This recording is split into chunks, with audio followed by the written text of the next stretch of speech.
Well, the inquiry into the Grenfell Tower high-rise disaster in London has criticized officials and building firms. It says that all 72 deaths in the fire in 2017 could have been avoided, pointing to greed and incompetence. British Prime Minister Keir Starmer has apologized on behalf of the British state, saying that it failed to protect people. It was London's worst residential fire since the Second World War. It's June 2017.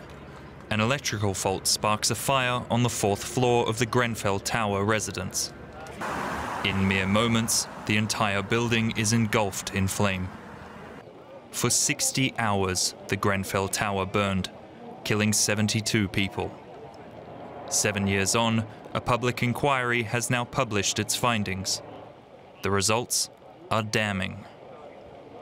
The simple truth is that the deaths that occurred were all avoidable, and those who lived in the tower were badly failed over a number of years and in a number of different ways by those who were responsible for ensuring the safety of the building and its occupants. The report outlined a mix of incompetence, dishonesty and greed that resulted in the tower being covered in flammable materials. It described decades of failure among companies, regulators and the British government.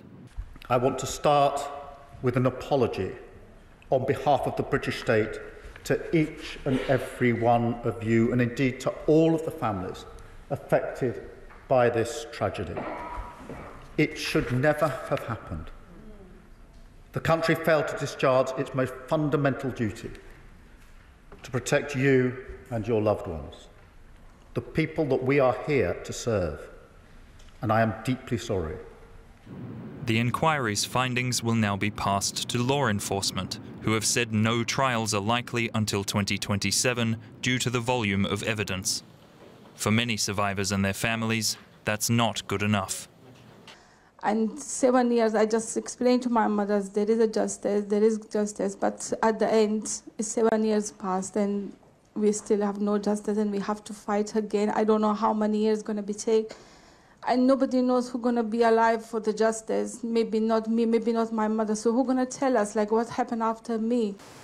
The inquiry's results may go some way to helping the victims and their families heal, but it will be a long road.